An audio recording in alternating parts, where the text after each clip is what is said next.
할렐루야.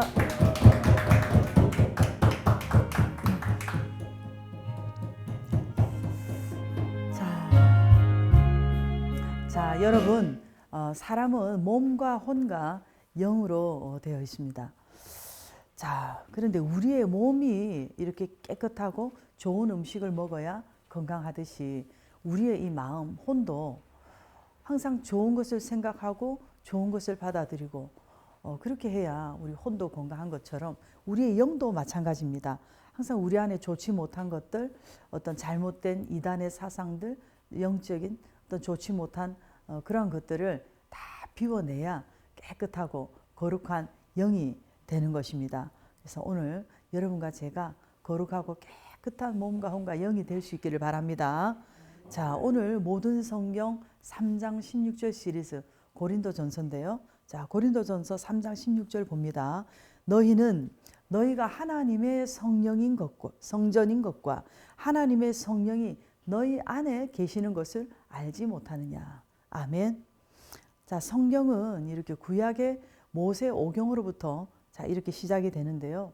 모세 오경에는 하나님은 도대체 어떤 분이신가 하는 것을 이렇게 큼직큼직한 어떤 기적의 그런 사건들을 통해서 나타내고 있는 것을 볼 수 있습니다. 우리 하나님께서 모세님이라고 하는 이런 선지자를 세우셔서 이스라엘 백성들을 애굽에서 가나안까지 인도하시는 이런 여정은 오늘날 우리 하나님의 백성들이 하나님 앞에 소명을 받고 천국 가는 그런 여정이라고 해도 과언이 아닌 것입니다. 이렇게 하나님의 백성들을 이끌고 인도하시기 위해서 모세님에게 부여해 주신 또 그런 능력과 또 지도자성 이런 것을 우리가 보면은 하나님께서 하나님의 택한 백성들을 얼마나 사랑하시는가를 우리가 알 수 있는 것입니다. 또 이렇게 모세 오경을 통해서 알 수 있는 것은요. 이렇게 성경에 보면 제단 시대가 있고 성막 시대가 있습니다. 제단 시대는 족장 시대인데요. 창세기부터 출애굽 전까지 우리 성경에 보면은 4대 족장이 있지 않습니까? 아브라함님, 이삭님, 야곱님, 요셉님 이런 족장 시대에는 어떤 한 공간에서 이렇게 특별히 예배 드리는 것이 아니라 하나님께서 임재하신 그 장소 거기서 바로 제물을 하나님 앞에 올려드린 제사를 지냈습니다. 그리고 성막 시대는 이제 출애굽 이후부터 솔로몬 성전 이전까지 성막 광야 생활할 때 장막 시대인데요. 그때 그 성막에서 하나님 앞에 제사 드릴 때 하나님께서 거기에 임재하셨습니다. 그리고 이 솔로몬 성전 이후부터 예수님 시대까지 성전 시대가 열렸는데요. 성전 시대에도 성전에서 제사 지낼 때 하나님께서 거기에 임재하신 것을 우리가 알 수 있습니다. 이런 구약의 이런 스토리들을 신약적 관점에서 잘 이해하고 해석한 대표적인 책이 있다면 바로 바울림 서신, 그 중에서도 로마서라고 할 수 있습니다. 그래서 우리 하나님께서 이렇게 신약에 와서 사도 바울림을 통해서 예수님이 바로 성경의 주인이시라는 것을 이렇게 해석하게 하셨는데요. 성경에 이 바울림 서신이 없었다면은 우리가 오늘날 구약을 이렇게 이해하기가 어려웠을 것이라고 이렇게 보는 것입니다. 그래서 오늘 우리가 살펴볼 서신도 바로 바울림 서신인데요. 고린도전서. 이 3장 16절의 배경은 그렇습니다. 바울림 시대에 이 고린도라는 지역이 항구가 있고 무역을 하는 곳이었기 때문에 굉장히 상업적으로 이렇게 발달한 부유한 그런 지역이었어요. 그런데 거기에는 또 신정과 이방인 신정과 사당 이런 것들도 많이 있었는데 여러분 비너스 여신 알죠? 그 사랑과 미의 여신 비너스 바로 아프로디테라고 하는데요. 이 아프로디테 신전이 있었는데 그 신전에는 신전 창녀만 해도 약 1000명 이상 정도 될 정도로 그만큼 이 고린도 지역이 어떤 타락하고 또 세속적인 그런 향락의 도시였다는 것을 우리가 알 수 있습니다. 그렇다 보니 그곳에 있는 이 고린도 교회가 하나님께서 많은 은혜를 주셔서 영적인 은사도 많이 나타났어요. 그런 풍성한 어떤 영적인 은사도 있고 그런 곳이었지만 반면에 도덕적으로 굉장히 타락한 그런 아주 문제가 많은 그런 교회였습니다. 그래서 당시에 뭐 고린도인처럼 산다 이런 말이 있었는데요. 그런 말은 아주 방탕하게 산다, 고린도인 같다 이런 말이 아주 음란한 사람 같다 이런 말일 정도였습니다. 그러므로 우리 사도 바울님께서 이런 세속적인 도시 가운데 있는 이 고린도 교회를 바로 세우기 위해서 고린도전서와 고린도후서 이 두 서신을 기록한 것을 볼 수 있습니다. 자, 그래서 오늘 본문에 너희는 그러는데요. 자, 첫째 너희는 누구를 가리킬까요? 자, 바로 고린도 교회에 있는 하나님의 성도들, 고린도 교회 성도들을 가리키지만 넓은 의미로는 자, 예수님을 믿는 모든 사람들을 의미합니다. 믿는 모든 백성들.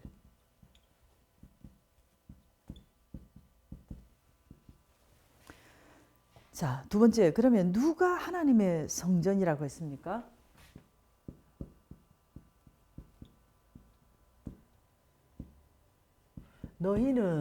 너희가 하나님의 성전인 것과 그렇게 이야기합니다. 말씀합니다.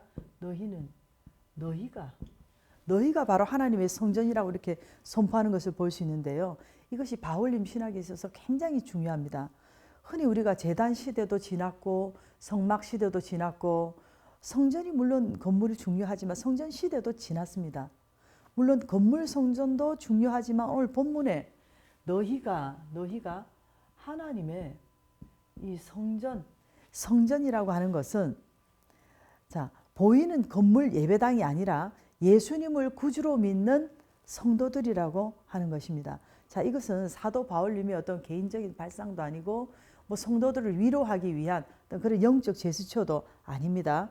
그렇다고 어떤 바울님 신학이라고 하기보다는 신약에 나타난 새로운 성전을 의미하는 것입니다. 이것은 새로운 성전입니다. 자, 그래서 제단도 중요하고 뭐 성전도 중요하지만 여러분 생각해 보세요. 아무리 좋은 집이라고 해도 그 집에 사람이 없으면, 사람이 살지 않으면 그 집은 아무 소용이 없지 않습니까? 마찬가지로 성전의 주인이신 그 왕이 중요한 것이고 그 안에 있는 교인들이 중요한 줄 믿습니다. 할렐루야. 그래서 신약에서는 교인들, 바로 오늘 우리 크리스천들, 우리 교인들이 바로 성전이라는 것입니다.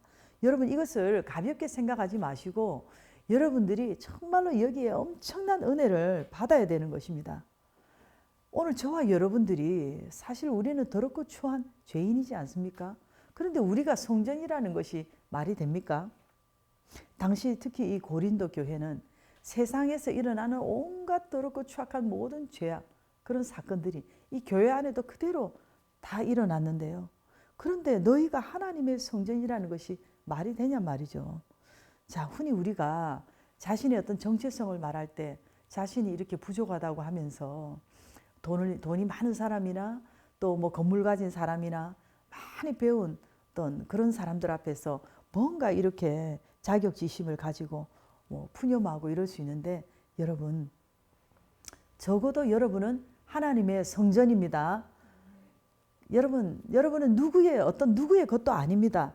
여러분, 미국의 화이트하우스가 대통령이 거하는 궁전이지만 대통령 개인의 것이 아니라 미국이라고 하는 그 나라의 하우스인 것처럼 오늘 여러분과 저는 하나님의 성전입니다. 여러분이 너무 마음이 또 약해지고 이렇게 위축될 때 나는 하나님의 성전이다 이렇게 고백하면서 여러분 위로받고 승리하시길 바랍니다. 자, 그럼 세 번째, 하나님의 성전에는 누가 거하시나요? 하나님의 성전에는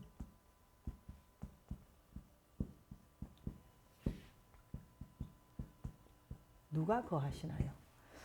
자, 여러분 구약에서 제단을 쌓아도 거기에 하나님께서 임재하시고 함께 하셨고 또 성막에서 제사를 드릴 때도 하나님께서 거기서 임재하시고 만나 주셨습니다. 물론 하나님은 환경과 공간을 초월해서 편재하시는 그런 하나님이시지만 성전이라고 하는 이 건물 안에 임재하셔서 만나 주셨습니다. 오늘 신약에 와서는 바로 하나님의 성령이 너희 안에 거하신다. 바로 여러분 안에 거하신다. 이것이 중요한 것입니다. 자, 제단 안에 임재하신 하나님, 성막 안에 임재하신 하나님, 성전 안에 임재하신 하나님과 오늘 여러분 안에 임재하신 하나님, 이렇게 비교할 때 뭐 조금도 좀 열등한다든지 부족한 것이 없으신 하나님의 성령님, 홀리 스피릿, 이 거룩하신 하나님의 성령님이 바로 너희 안에 거하신다고 하는 것입니다. 그래서 여러분 이 성전이 중요한 것입니다. 여러분 예를 들어서 오랫동안 이렇게 자녀가 없다가 잉태를 하게 되면 잉태한 그 산모도 아주 귀하고 중요하지만 그 산모가 귀한 것은 그 산모 안에 그 생명을 잉태하기 때문에 그 새 생명 때문에 그 산모가 더 귀하지 않습니까? 그 안에 아기가 나와서 어떤 인물이 될지 모르지 않습니까? 대통령이 될지 기업 총수가 될지 세계적인 목회자가 될지 모르는 것입니다. 그래서 그 어린 생명이지만 굉장히 귀한 것입니다. 오늘 여러분과 저는요, 모든 세계의 어떤 대통령을 잉태한 것보다도 세계의 그 어떠한 기업 총수를 잉태한 것보다도 여러분 그에 비교할 수 없는 바로 하나님의 성령님, 거룩한 그 성령님, 창조자 하나님이 바로 여러분 안에, 여러분의 영의 성전 안에 바로 거하신다는, 정말 여러분 거기에서 여러분들이 정말로 감격하시고 기뻐할 수 있기를 바랍니다. 그렇다면 이제 여러분의 권위라는 것은 그냥 단순한 여러분 개인의 어떤 권위가 아니라 성령님의 바로 권위가 여러분에게 나타나는 것입니다. 여러분 이 부족하고 더러운 우리 이 몸에 성령님이 거하시기 때문에 여러분 자신이 개인이 귀한 것보다도 성령님으로 인해서 하나님의 집이 된 여러분이 바로 귀한 것이고 여러분이 어마어마한 축복을 받았다는 것입니다. 할렐루야. 자, 그런 의미에서 볼 때 여러분 이 성전의 목적이 무엇입니까? 성전이 하나님께 예배 드린다는 이 거룩한 목적을 위해서 일반적인 건물과 이렇게 구별되어서 사용되는 것처럼 마찬가지로 성도들은 이 세상 사람들과 구별되어서 하나님께 드려진, 하나님께 바쳐진 자들이라는 것입니다. 그렇기 때문에 오늘 우리가 하나님의 성전을 더럽히지 말아야 한다는 것입니다. 그래서 하나님과의 교제가 이렇게 잘 이루어지려고 하면 여러분이 오늘 거룩해야 되고 예수님의 그 거룩성을 닮아가려고 이렇게 노력해야 되고 그럴 때 하나님과의 연교가 잘 이루어지는 것입니다. 자, 그런데요. 오늘 16절 바로 다음 절에 아주 무서운 말씀이 있어요. 17절에 누구든지 하나님의 성전을 더럽히면 하나님이 그 사람을 멸하시리라. 하나님의 성전을 거룩하니 너희도 그러하니라. 이 말씀처럼 실제로 구약시대에는요. 성막이든지 성전이든지 하나님의 거처를 이렇게 더럽힌 죄에 대해서 레위기 15장 31절에 보면 사형에 해당했습니다. 그리고 민수기 19장 20절에 보면요. 추방을 해당하는 그런 죄가 되었습니다. 자, 우리가 이러한 사실을 알고 정말로 우리가 두렵고 떨리는 마음으로 어찌하든지 여러분이 하나님의 교회 질서를 깨뜨리는 일을 하지 않기를 바랍니다. 하나님께서 기름 부어 세우신 주의종 목사님의 권위에 도전하지 않기를 바랍니다. 어찌든지 여러분이 말씀에 순종하고 겸손하면서 교회를 분열시키고 분쟁을 일으키는 그런 일은 꿈에도 하지 않기를 바랍니다.